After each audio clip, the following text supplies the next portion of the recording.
अध्याय 2 गीता का सार। संजय ने कहा, करुणा से व्याप्त शोकयुक्त अश्रुपूरित नेत्रों वाले अर्जुन को देखकर मधुसूदन कृष्ण ने ये शब्द कहे।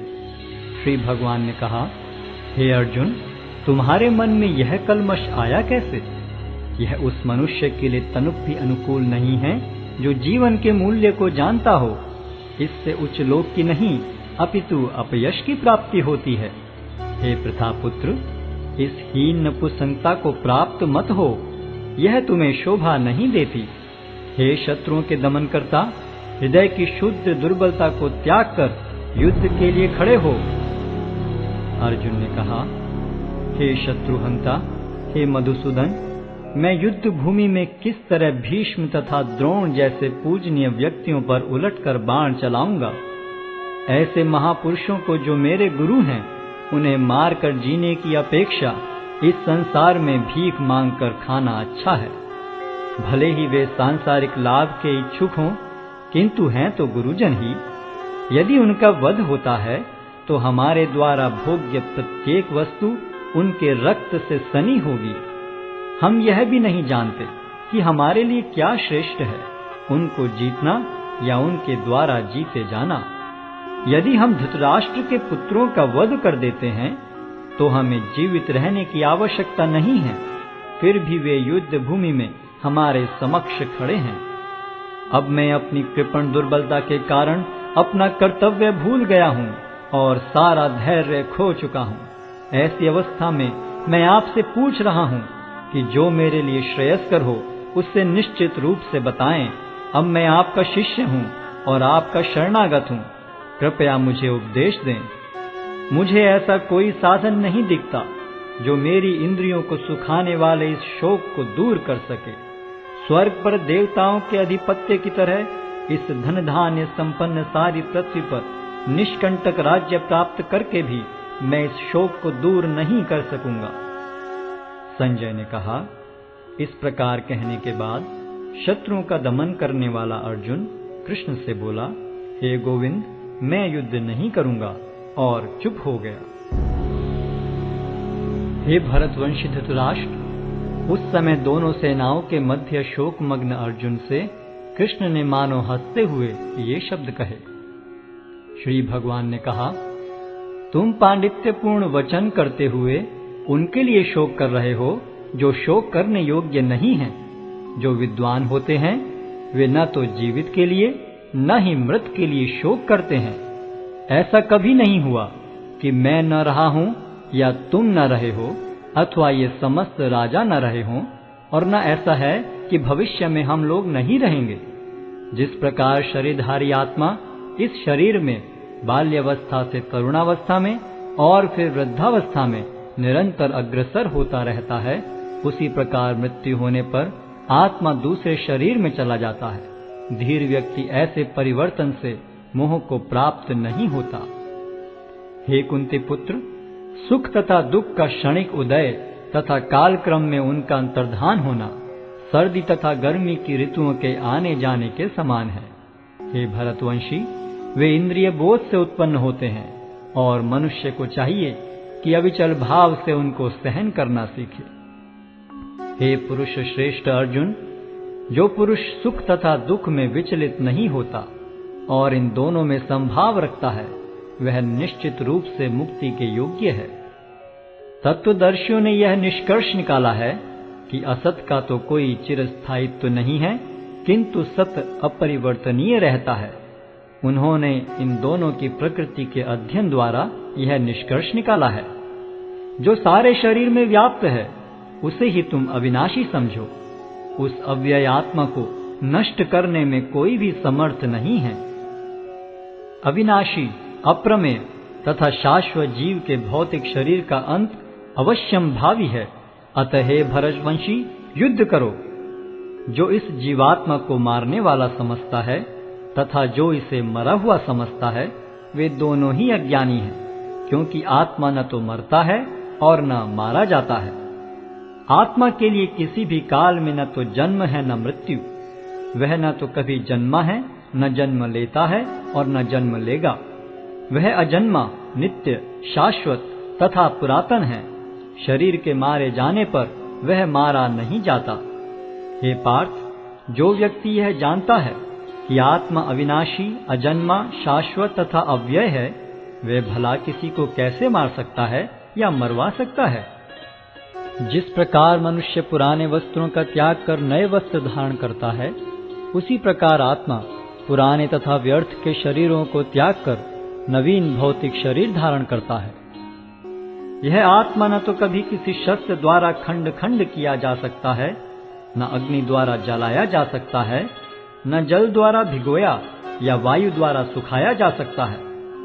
यह आत्मा अखंडित तथा अघुलनशील है। इसे न तो जलाया जा सकता है, न ही सुखाया जा सकता है। यह शाश्वत, सर्वव्यापी, अविकारी, स्थिर तथा सदैव एक सा रहने वाला है। यह आत्मा अव्यक्त, अकल्पनीय तथा अपरिवर्तनीय कहा जाता है। यह जानकर तुम्हें शरीर के लिए शोक नहीं करना चाहिए। किंतु यदि तुम यह सोचते हो कि आत्मा अथवा जीवन का लक्षण सदा जन्म लेता है तथा सदा मरता है, तो भी हे महाबाहु, तुम्हारे शोक करने का कोई कारण नहीं है। जिसने जन्म लिया है उसकी मृत्यु निश्चित है, और मृत्यु के पश्चात पुनर्जन्म भी निश्चित है। अतः अपने अपरिहार्य कर्तव्य पालन में तुम्हें शोक नहीं करना चाहिए। सारे जीव प्रारंभ में अव्यक्त रहते हैं, मध्य अवस्था में व्यक्त होते हैं और विनष्ट होने पर पुनः अव्यक्त हो जाते हैं। अतः शोक करने की क्या आवश्यकता है? कोई आत्मा को आश्चर्य से देखता है, कोई इसे आश्चर्य की तरह बताता है तथा कोई इसे आश्चर्य की तरह सुनता है, किंतु कोई कोई इसके विषय में सुनकर भी कुछ नहीं समझ पाते।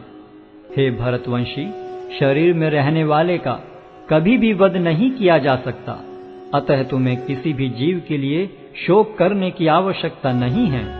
क्षत्रिय होने के नाते अपने विशिष्ट धर्म का विचार करते हुए तुम्हें जानना चाहिए कि धर्म के लिए युद्ध करने से बढ़कर तुम्हारे लिए अन्य कोई कार्य नहीं है। अतः तुम्हें संकोच करने की कोई आवश्यकता नहीं है।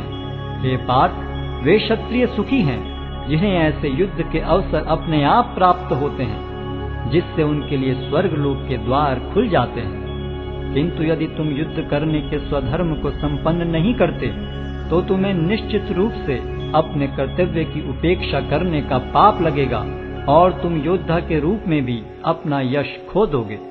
लोग सदैव तुम्हारे अपयश का वर्णन करेंगे, और सम्मानित व्यक्ति के लिए अपयश तो मृत्यु से भी बढ़कर है। जिन जिन महान योद्धाओं ने तुम्हारे नाम तथा यश को सम्मान दिया है, वे सोचेंगे कि तुमने डर के मारे युद्ध भूमि छोड़ दी है, और इस तरह वे तुम्हें तुच्छ मानेंगे। तुम्हारे शत्रु अनेक प्रकार के कटु शब्दों से तुम्हारा वर्णन करेंगे और तुम्हारी सामर्थ्य का उपहास करेंगे। तुम्हारे लिए इससे दुखदाई और क्या हो सकता है? हे कुंती पुत्र, तुम यदि युद्ध में मारे जाओगे तो स्वर्ग प्राप्त करोगे, या यदि तुम जीत जाओगे तो पृथ्वी के साम्राज्य का भोग करोगे। अतः दृढ़ संकल्प करके खड़े हो और युद्ध करो।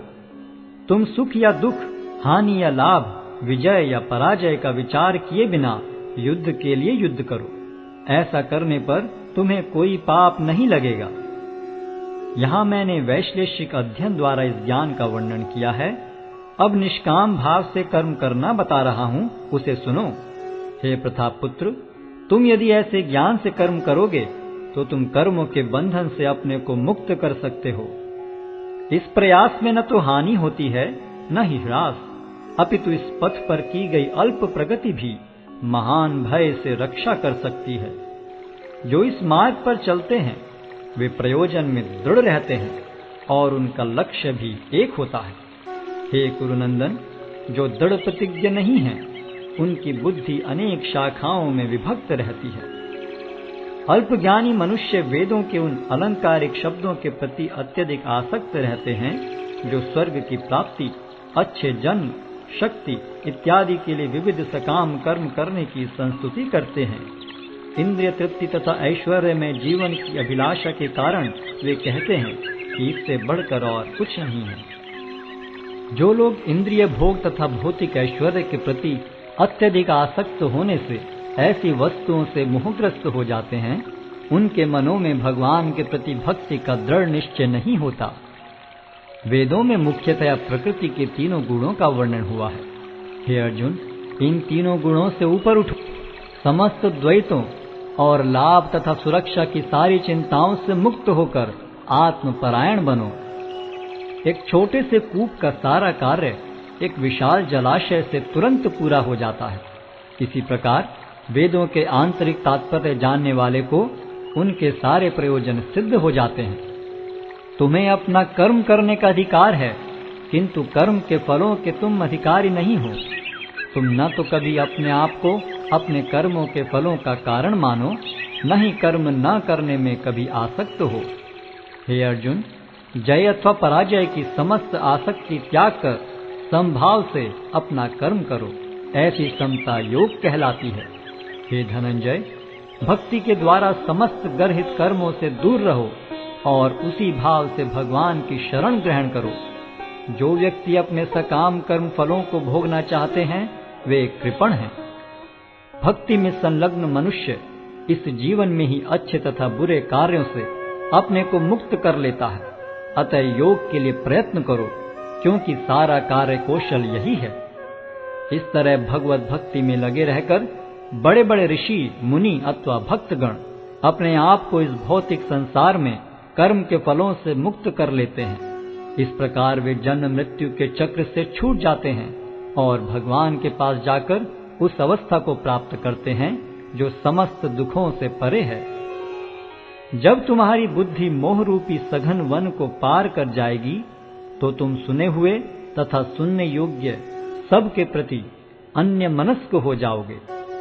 जब तुम्हारा मन वेदों की अलंकारमयी भाषा से विचलित न हो और वह आत्म साक्षात्कार की समाधि में स्थिर हो जाए, तब तुम्हें दिव्य चेतना प्राप्त हो जाएगी। अर्जुन ने कहा, हे कृष्ण, अध्यात्म में लीन चेतना वाले व्यक्ति के क्या लक्षण हैं? वह कैसे बोलता है तथा उसकी भाषा क्या है? वह किस तरह बैठता और चलता है?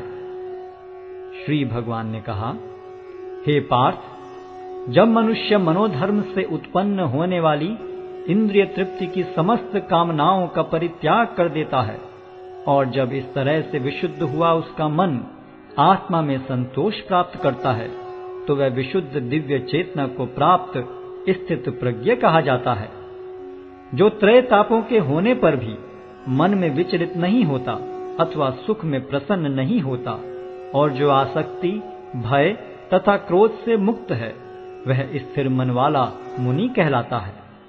इस भौतिक जगत में जो व्यक्ति न तो शुभ की प्राप्ति से हर्षित होता है और न अशुभ के प्राप्त होने पर उससे घृणा करता है, वह पूर्ण ज्ञान में स्थिर होता है।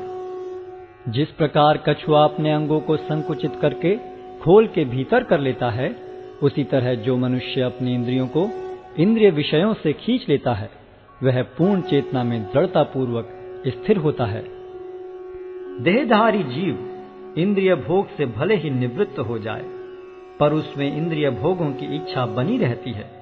लेकिन उत्तम रस के अनुभव होने से ऐसे कार्यों को बंद करने पर वह भक्ति में स्थिर हो जाता है। हे अर्जुन, इंद्रियां इतनी प्रबल तथा वेगवान हैं कि वे उस विवेकी पुरुष के मन को भी बलपूर्वक हर लेती हैं, जो उन्हें वश में करने का प्रयत्न करता है। जो इंद्रियों को पूर्णतया वश में रखते हुए इंद्रिय संयम करता है और अपनी चेतना को मुझ में स्थिर कर देता है, वह मनुष्य स्थिर बुद्धि कहलाता है। इंद्रिय विषयों का चिंतन करते हुए मनुष्य की उनमें आसक्ति उत्पन्न हो जाती है और ऐसी आसक्ति से काम उत्पन्न होता है और फिर काम से क्रोध प्रकट होता है। क्रोध से पूर्ण मोह उत्पन्न होता है और मोह से स्मरण शक्ति का विभ्रम हो जाता है। जब स्मरण शक्ति भ्रमित हो जाती है तो बुद्धि नष्ट हो जाती है और बुद्धि नष्ट होने पर मनुष्य भवकूप में पुनः गिर जाता है।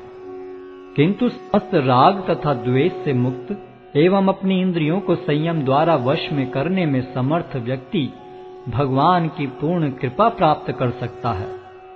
इस प्रकार से कृष्ण भावनामृत में तुष्ट व्यक्ति के लिए संसार के तीनों ताप नष्ट हो जाते हैं और ऐसी तुष्ट चेतना होने पर उसकी बुद्धि शीघ्र ही स्थिर हो जाती है। जो कृष्ण भावनामृत में परमेश्वर से संबंधित नहीं है, उनकी न तो बुद्धि दिव्य होती है और न ही मन स्थिर होता है। जिसके बिना शांति की कोई संभावना नहीं है, शांति के बिना सुख हो भी कैसे सकता है। जिस प्रकार पानी में तैरती नाव को प्रचंड वायु दूर बहा ले जाती है, उसी प्रकार विचरणशील इंद्रियों में से कोई एक जिस पर मन निरंतर लगा रहता है, मनुष्य की बुद्धि को हर लेती है। अतः हे महाबाहु, जिस पुरुष की इंद्रियां अपने अपने विषयों से सब प्रकार से विरत होकर उसके वश में हैं, उसी की बुद्धि निस्संदेह स्थिर है। जो सब जीवों के लिए रात्रि है, वह आत्म संयमी के जागने का समय है, और जो समस्त जीवों के जागने का समय है, वह आत्मनिरीक्षक मुनि के लिए रात्रि है। जो पुरुष समुद्र में निरंतर प्रवेश करती रहने वाली नदियों के समान इच्छाओं के निरंतर प्रवाह से विचलित नहीं होता और जो सदैव स्थिर रहता है, वही शांति प्राप्त कर सकता है, वह नहीं जो ऐसी इच्छाओं को तुष्ट करने की चेष्टा करता हो। जिस व्यक्ति ने इंद्रिय तृप्ति की समस्त इच्छाओं का परित्याग कर दिया है, जो इच्छाओं से रहित रहता है और जिसने सारी ममता त्याग दी है तथा अहंकार से रहित है, वही वास्तविक शांति को प्राप्त कर सकता है। यह आध्यात्मिक तथा ईश्वरीय जीवन का पथ है, जिसे प्राप्त करके मनुष्य मोहित नहीं होता। यदि कोई जीवन के अंतिम समय में भी इस तरह स्थित हो, तो वह भगवत धाम में प्रवेश कर सकता है।